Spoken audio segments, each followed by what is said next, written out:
महाराष्ट्रात एक असा किल्ला आहे जिथं आपण वर पोहोचलो की असं वाटतं की डायरेक्ट ढगात आलो। तर गाइस आज मी जात आहे अंकाई किल्ल्यावर। तर सुरू करूया आजचा भन्नाट प्रवास।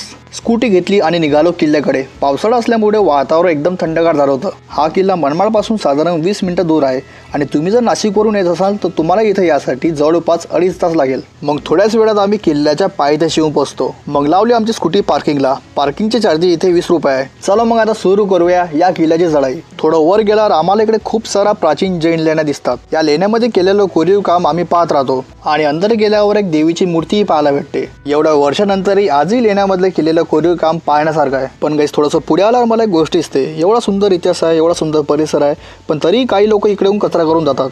तर असं करू नका। इकडे डस्टबिनची व्यवस्था आहे, तर कचरा डस्टबिनमध्येच टाका। हे डस्टबिन काय शोसाठी नाही तर वापरासाठी आहे। मग लेण्यावरून आम्ही निघतो पुढे। रोहन तर एकदम फटाफट जात होता। रोहनने म्हटलं थांब मला तू दे। त्यानंतर आम्ही येऊन जातो पहिल्या दरवाजावर। याचं नाव आहे मनमाड दरवाजा। हा जो झरोका दिसत आहे इकडून पहिले मावळे शत्रूंवर नजर ठेवत होते आणि त्याच्या बाजूलाच जुनी विहीर आहे, पण तिकडे आता पूर्ण गवत झाला आहे। पुढे एक गुफा दिसते। ती गुफा पाहून झाल्यावर मग चालू होते असली खेळ, कारण त्यानंतर चालू होते 70-80 डिग्रीच्या पायऱ्या। म्हणून चढताना थोडा आम्ही सांभाळून चढत होतो। काही ठिकाणी थांबून फोटो काढत होतो आणि आजूबाजूचा सुंदर नजारा एन्जॉय करत होतो। एवढी चढाई करून आम्ही थोडा थकून जातो। म्हटलं चला पाणी वगैरे पिऊ, म्हणून आम्ही या दरवाजाजवळ 15-20 मिनिटं थांबतो। दरवाजा पार केल्यावर आम्हाला खूप मोठं पाण्याचा टाका दिसते आणि त्याच्याच बाजूला काही नवीन कामही चालू आहे। मग फायनली आम्ही पोहोचलो अंकाई किल्ल्यावर। वर येताच हळूहळू पाऊस चालू होते आणि वातावरण एकदम मस्त होऊन जाते। वर आल्यावर सर्वात पहिले अगस्ती ऋषींचा आश्रम पाहायला मिळतो आणि त्याच्या समोरच हनुमानजीची मूर्ती आहे। मग आम्ही निघतो किल्ल्यावर असलेल्या तलावाकडे। आता तुम्हाला वाटत असेल की एवढ्या वर गाई कसं काय आल्या, तर इकडे बाजूला एक गौशाळाही आहे। तलावाकडे जाताना रस्त्यात आम्हाला खूप मोठे 2 पाण्याचे टाके दिसतात।